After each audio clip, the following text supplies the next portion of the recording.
Everyone, स्वागत है एक बार फिर आपका हमारे यूट्यूब चैनल पे। एनसीईआरटी कंक्लूजन में आज का हमारा टॉपिक है वियोजन अभिक्रियाएं। बहुत ही इंपॉर्टेंट सेशन है। एसएससी रेलवे कोई सा भी एग्जाम देने जाना जिसमें एग्जाम में साइंस आता है, इसमें से आपसे एक सवाल पूछा जाता है अभिक्रियाओं के प्रकार में से। संयोजन अभिक्रिया अपन पढ़ चुके हैं। आज का हमारा टॉपिक है वियोजन अभिक्रियाएं। देखो, कल अपन ने इससे पहली क्लास में जब अपन ने संयोजन अभिक्रिया को पढ़ा था तो सबसे पहले उसकी डेफिनेशन लिखी थी। उसकी डेफिनेशन में हमने आपको क्या बताया था? हमने आपको यही बताया था, जब दो या दो से अधिक अभिकारक मिलकर एकल उत्पाद का निर्माण करते हैं तो वह कौन सी अभिक्रिया कहलाती है?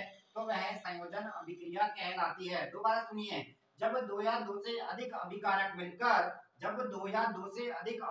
मिलकर एकल उत्पाद का निर्माण करते हैं तो वह कौन सी अभिक्रिया कहलाती है? संयोजन अभिक्रिया कहलाती है। हमने आपको इस प्रकार समझाया था, x plus y tends to xy, तो यह कौन सी अभिक्रिया थी? यह थी संयोजन अभिक्रिया। ठीक है, यह बातें हमने आपको बता दी थी।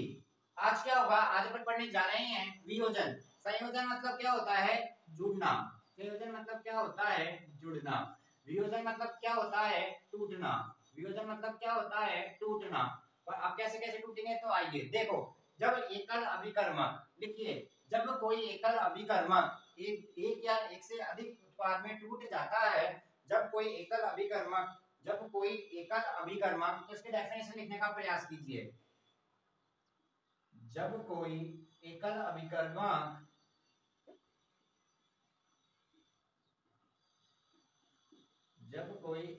अभिकर्मक टूटकर छोटे छोटे उत्पाद प्रदान करता है, ऐसी अभिक्रिया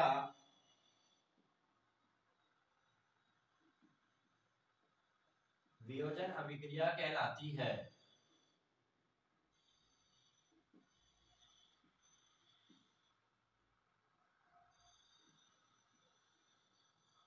ठीक है, यहां तक की बात है क्लियर हो चुकी है। तो सबसे पहले अपन ने सीखा x plus y x y, ये किसका एग्जांपल था? संयोजन अभिक्रिया का। ठीक है, संयोजन मतलब जुड़ना। तो आज जो अपन पढ़ने जा रहे हैं वह है वियोजन। यहाँ पे क्या होगा? टूटेगी चीजें। तो देखिए, जब कोई एकल अभिकर्मक टूटकर छोटे छोटे उत्पाद प्रदान करता है तो ऐसी अभिक्रिया, आपसे एग्जाम में सवाल पूछता है, ऐसी अभिक्रिया कहलाती है। ये डायरेक्ट आपसे सवाल पूछेगा स्टेटमेंट देकर, अगर आपको स्टेटमेंट याद नहीं होगा तो सवाल को नहीं कर पाएंगे। तो ऐसी अभिक्रिया वियोजन अभिक्रिया कहलाती है। ठीक है, यहाँ तक की बातें क्लियर हो चुकी है। नंबर 2 पॉइंट लिखिए, इसी में नंबर 2 पॉइंट लिखिए। अपन लिखेंगे यह अनुत्क्रमणीय होती है।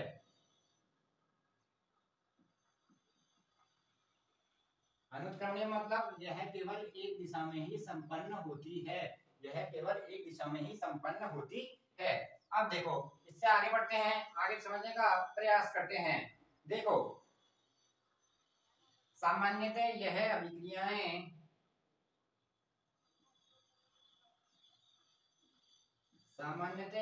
अभिक्रिया ऊष्मा व एवं विद्युत के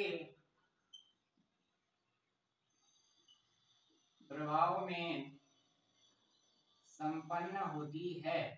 सामान्यतः यह अभिक्रिया ऊष्मा एवं विद्युत के प्रभाव में संपन्न होती है। जब यह अभिक्रिया ऊष्मा के प्रभाव में संपन्न होगी तो यह क्या कहलाएगा? ऊष्मीय वियोजन कहलाएगा। क्या कहलाएगा? ऊष्मीय वियोजन कहलाएगा। और जब विद्युत के प्रभाव में संपन्न होगी तो यह विद्युत अपघटन कहलाएगा। क्या कहलाएगा? विद्युत अपघटन कहलाएगा। ठीक है, यहाँ पे आपको लिखा गया है अपघटन, वही है विद्युत वियोजन है विद्युत अपघटन। तो आप समझ चुके हैं व्हाट इज ऊष्मीय वियोजन, व्हाट इज विद्युत अपघटन। ठीक है, यहाँ तक की बातें क्लियर हो चुकी है। तो सबसे पहले आप यहाँ तक लिखने का प्रयास कीजिए। ठीक है, जैसा आपको लिखा गया है ठीक उसी प्रकार लिखने का आपको प्रयास करना है। आइए आगे बढ़ेंगे। अब अपन सीखेंगे इसके उदाहरण। ठीक है, आइए सबसे पहला एग्जांपल लिखिए, फेरस सल्फेट का वियोजन, फेरस सल्फेट का अपघटन या फेरस सल्फेट का वियोजन। ठीक है, लिख चुके हैं आप यहां से। आइए, तो सबसे पहले अपन एग्जांपल लेंगे FeSO4। सबसे पहले अपन एग्जांपल लेंगे FeSO4 का। इसको बोला जाता है फेरस सल्फेट। तो एकदम इसमें अपन ने डेफिनेशन में क्या लिखा है, जब कोई एकल अभिकर्मक, तो एकल अभिकर्मक तो ये है FeSO4 टूटेगा कैसे, टूटेगा कैसे, तो अपन ने उसके लिए क्या दिया, अपन ने इसको ताप दिया है, क्या दिया है, ताप। ताप के प्रभाव में यह टूटेगा, ताप इसको ऊष्मा कहा जाता है। तो यह कौन सा वियोजन होगा, तो अपन ने यह लिखा है सामान्यतः यह अभिक्रिया ऊष्मा में विद्युत के प्रभाव में संपन्न होती है। तो यह अभिक्रिया काय के प्रभाव में संपन्न हो रही है, ऊष्मा के प्रभाव में, तो कौन सा वियोजन हो जाएगा, यह ऊष्मीय वियोजन हो जाएगा। तो FeSO4 को बोला जाता है फेरस सल्फेट। ताप की उपस्थिति में इसको गर्म करने पर यह बन जाता है Fe2O3 plus SO2 plus SO3। ठीक है, ये क्या है, यह है फेरिक ऑक्साइड, ये क्या है, फेरिक ऑक्साइड। ठीक है, और यह प्रकृति में कैसा होता है, सॉलिड होता है, ठोस अवस्था में पाया जाता है, और ये दोनों क्या है, गैसें हैं। ठीक है, SO2 और SO3। तो सबसे पहले लिखिए फेरस सल्फेट का वियोजन। तो फेरस सल्फेट ताप की उपस्थिति में टूट के फेरिक ऑक्साइड बनाता है, और दो दो गैस निकलती है, SO2 और SO3। दोनों क्या है, गैस है जो रह जाती है और एकल उत्पाद बना रहा है। ठीक है, उत्पाद तो बनाया लेकिन यह वायुमंडल में हो गया, तो बचा हमारे पास क्या, फेरिक ऑक्साइड जो प्रकृति में सॉलिड अवस्था में पाया जाता है। तो पहला एग्जांपल आप लिख चुके हैं FeSO4 का वियोजन। तो देखिए बहुत बार आपसे डायरेक्ट आपसे सवाल पूछेगा फेरस सल्फेट का वियोजन किस प्रकार होता है, तो आप बताएंगे फेरस सल्फेट ताप की उपस्थिति में फेरिक ऑक्साइड में परिवर्तित हो जाता है, और ferric oxide plus SO2 plus SO3। Ferric oxide प्रकृति में ठोस अवस्था में पाया जाता है और दोनों गैसीय में। ठीक है, यहां तक की बात क्लियर हो चुकी है। पहला एग्जांपल आपके समझ में आ चुका होगा। नंबर 2 एग्जांपल लिखने का प्रयास कीजिए जल्दी, आइए।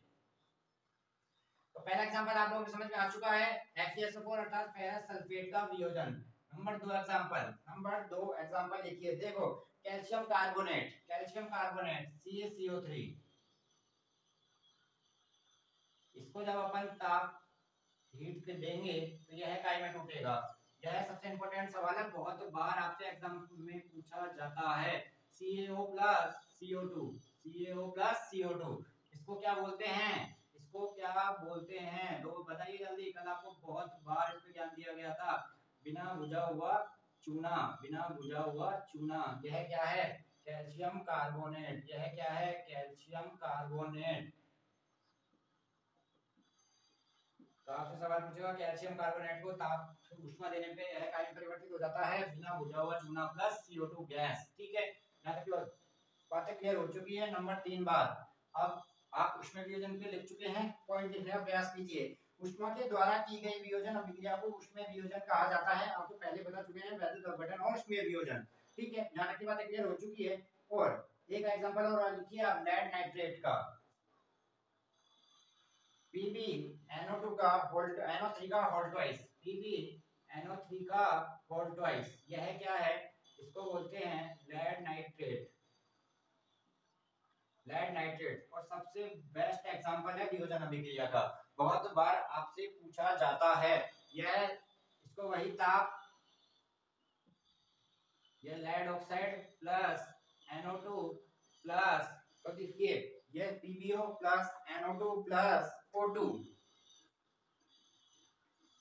और इसका कलर आपसे हमेशा पूछा जाता है। नाइट्रस ऑक्साइड का कलर आपसे हमेशा एग्जाम में पूछा जाता है। यह किस कलर की होती है, यह भूरे रंग की होती है।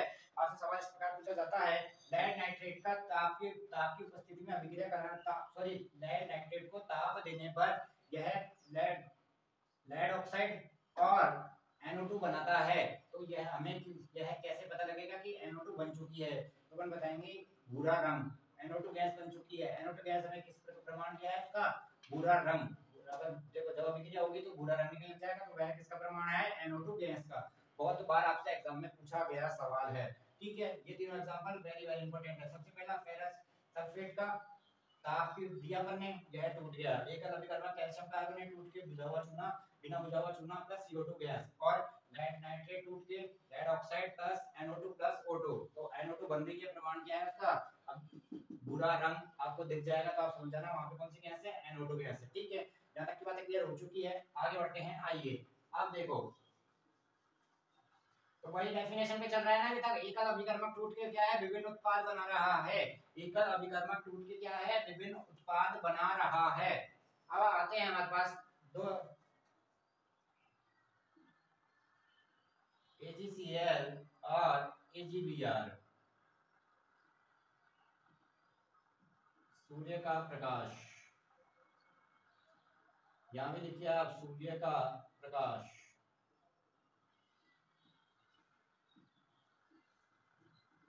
ये सूर्य के प्रकाश में बनाता है Ag प्लस Cl। Cl क्या है? क्लोरीन गैस है। Ag सिल्वर, ठीक है। ठीक इसी प्रकार ये Ag ये Br, सेम दोनों अभिक्रियाएं लिखने का प्रयास कीजिए। आइए देखो, अब आपने एक बात नोटिस करी होगी क्या, वियोजन अभिक्रिया जो अभी तक इतनी सारी एग्जांपल पढ़े उसमें आपने देखा होगा जो एकल अभिकर्मक है ना उसको कौन तोड़ रहा है? ताप से तोड़ रहे हैं अपन, विद्युत से तोड़ेंगे, ठीक है। इसका भी एग्जांपल आपको बताया जाएगा विद्युत जब पढ़ाएंगे। तो ठीक है, तो यह जो अभिक्रिया हो रही है ना किसी के गैस को किसी के माध्यम से हो रही है, इसमें क्या है? ऊष्मा का अवशोषण हो रहा है इन अभिक्रियाओं में। क्या हो रहा है? ऊष्मा अवशोषित हो रही है। तो ऊष्मा अवशोषित हो रही है तो इन अभिक्रियाओं को क्या कहा जाता है? इन अभिक्रियाओं को कहा जाता है ऊष्माशोषी अभिक्रियाएं कहा जाता है। क्या कहा जाता है? ऊष्माशोषी अभिक्रियाएं कहा जाता है। जब अपन ने संयोजन अभिक्रियाएं पढ़ी थी तो वहां पर कौन सा कॉन्सेप्ट सीखा था? ऊष्माक्षेपी अभिक्रियाओं का कॉन्सेप्ट सीखा था, क्योंकि वहां पे क्या होता था? अभी उत्पाद के साथ साथ ऊष्मा उत्सर्जित होती थी। यहाँ पे क्या है? यहाँ पे आपको अभिक्रिया को संपन्न कराने के लिए किसकी आवश्यकता पड़ रही है? ताप की, विद्युत की, ताप की और विद्युत की। तो उनके लिए क्या है? ऊष्मा का क्या होता है? अवशोषित होती है। तो ऊष्मा अवशोषित होने के कारण इसको क्या कहा जाता है? ऊष्माशोषी अभिक्रिया कहा जाता है। लिखने का प्रयास कीजिए लास्ट की दो लाइन। वियोजन अभिक्रिया में अभिकारकों को तोड़ने के लिए, वियोजन अभिक्रियाओं में अभिकारकों को तोड़ने के लिए ऊष्मा व विद्युत की आवश्यकता पड़ती है। वियोजन अभिक्रिया में पदार्थ को तोड़ने के लिए ऊष्मा व विद्युत की आवश्यकता पड़ती है, ठीक है।